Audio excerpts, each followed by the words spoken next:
ni. Jadi kita hold lah pretest ni, kita buat kemudian. Okey, boleh. Test saja. Okey, Okey tuan, terlalu banyak melihat ke arah skrin. Tengok situ je. Situ ada. Betul. Okey, sebelum kita teruskan, saya ingin berkongsi sedikit lah mengenai pengalaman saya dalam bidang kreativiti ni. Sebenarnya saya dilantik di Fakulti Perubatan Veterina pada tahun 2000 sebagai RA. Dan selama 10 tahun di Fakulti Perubatan Veterina, sebenarnya saya tak pernah kisah pun tentang kreativiti. Tapi bila saya Tetapi bila saya masuk ke pejabat pendaftar pada tahun 2010, saya telah secara paksa rela lah, secara paksa rela menyertai kumpulan inovatif dan kreatif di pejabat pendaftar. Jadi dari situlah sebenarnya saya mula belajar mengenai aspek-aspek kreativiti. Dan selepas tu kita masuk bertanding di peringkat UPM dan alhamdulillah dapat nombor 3. Tempat ketiga. So dapatlah RM500 masa tu, imbuhan daripada kemenangan tu. Dan kemudiannya di peringkat IPTA pula kita dapat jauhan kategori pengurusan. Kan, tak tahulah macam mana, mungkin juri kesian lah kan, sebab masa tu UPM tuan rumah. Tapi dapat hadiah lagi RM3,000. Share tong-tong dapat seorang 300 lah kan.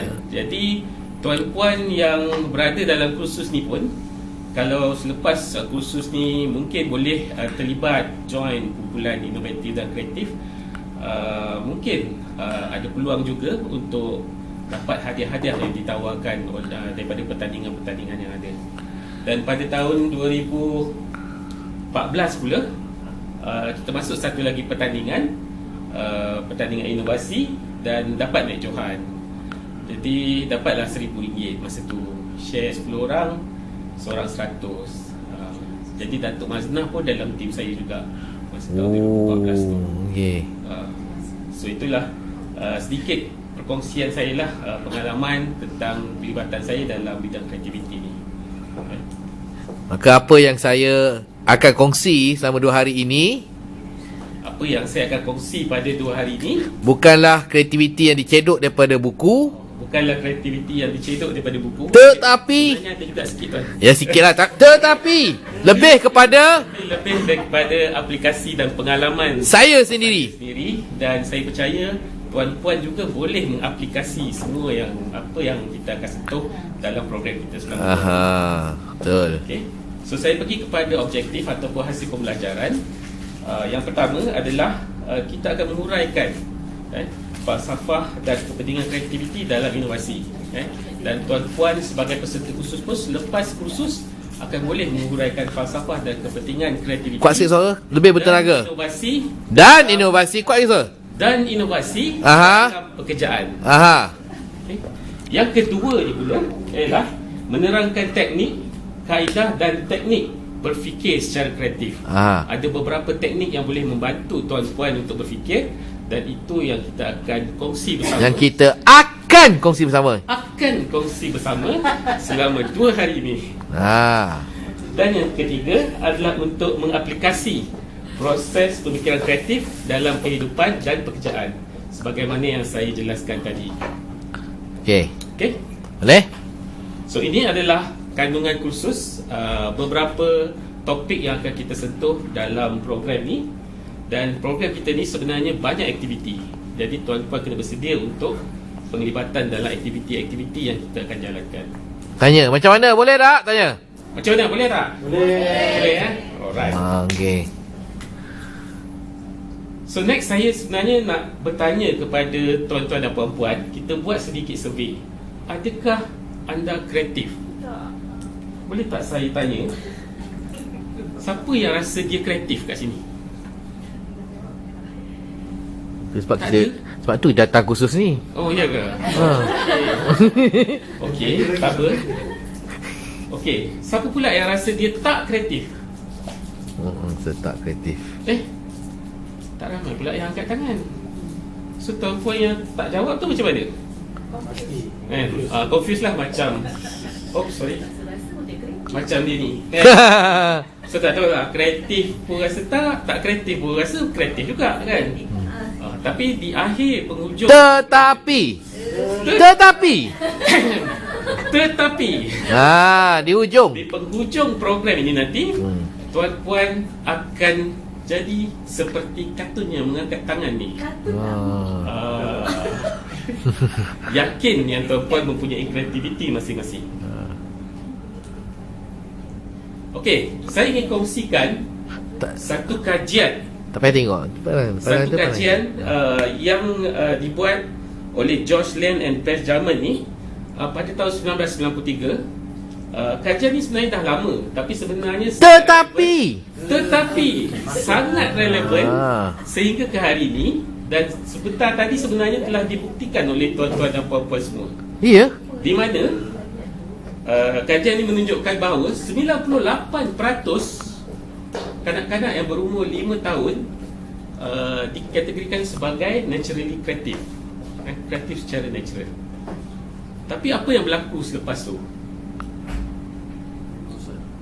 Betul, tahap kreativiti itu merosot apabila kita meningkat dewasa. Daripada 98% turun kepada 30% sahaja apabila berumur 10 tahun, dan apabila berumur 15 tahun 12% sahaja, dan apabila kita dewasa tinggal 2% saja. Dan apabila menjadi kaki tangan UPM, macam tadi lah kan, kita tak berani nak angkat tangan pun rasa langsung tak ada kan? So itu sedikit kajian yang pernah dibuat dan memang relevan kan? Ini untuk pengetahuan tuan-tuan dan puan-puan. Okey, saya pergi kepada topik kita yang pertama. Pandang situ pandang hadirin. Kreativiti dan inovasi. Saya ingin mulakan dengan satu soalan. Apakah itu kreatif dan inovatif? Dan tadi sahabat kita Captain Jack pun tanya apa pula bezanya kreatif dan juga kritikal. Okey, ada siapa-siapa nak tolong jawab soalan ni? Mungkin Chef Joe boleh jawab. Saya rasa dia nampak confident. Apa dia kreatif? Mungkin kreatif dan inovatif, Chef Joe. Tak apa, translate je dalam apa-apa cara nak bagi contoh ke. Apa yang dimaksudkan dengan kreatif dan inovatif? Inovatif ni satu benda yang kita olah pada untuk pembaruan lah. Okay. Teknik contoh macam makanan kan, kita gunakan satu teknik untuk pembaruan. Contoh kita masak ayam, ya, kita bakar, tapi kita guna teknik bakar juga, tetapi sebelum pembakaran, contoh kita bake dan kita smoke, contoh dengan kaedah smoke. So inovatif lah. Terima kasih jawapan Chef Joe tadi sangat baik sebenarnya. Apa beza bakar dengan smoke? Smoke dia gunakan pengasapan. Namanya teknik pengasapan. Pembakaran tu dia guna haba, api direct. Okey. Itu definition inovatif lah, inovasi. Katniss pula macam mana Katniss? Pandangan saya, kreatif dan inovatif ni ialah cuba berfikir luar daripada kebiasaan dan cuba melakukan sesuatu pembaharuan daripada kebiasaannya. Okay.